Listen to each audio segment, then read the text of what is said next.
Ben Kızırık merkezimizden bugün mijozlarla uchrashuvimiz var. Bugun uchrashuvga boshlaymiz. Siz aka qaysi masalada kelgansiz? Assalomu alaykum. Issiqxonani kengaytirish bo'yicha kredit olmoqchiman. Issiqxona bor. Kengaytirish bo'yicha rekonstruksiya ishga yordam kerak.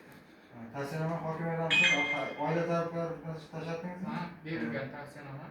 Bu tavsiyasi kelsa munosib ijoraga o'tsa, aka siz masala. Assalomu alaykum, yaxshimisiz? Men mahalla tashkilotchisi mas'uliman. Kafil asosida kredit olmoqchiman. Shunga amaliy yordam berishni aytishdi. Chorvachilik nimasi?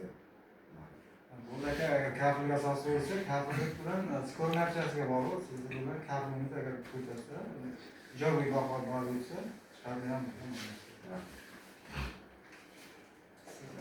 Assalomu alaykum. Men Muhammad Samandar. Mening ahlim loyihasi bo'yicha kredit olmoqchi edim. ikki pul. 100 million. Kafilingiz bitta tartibini aholiga tushuntirgan bo'lsa kerak. Shunda kafillik bilan 100 millionga chiqadi. Kafillik bilan o'zingiz skor natijasi yaxshi bo'lsa, ijobiy bo'lsa, 2 soatda qonun chiqib ketadi. Men Navro'z mahallasidan Qurbonnazarov Shahriyar.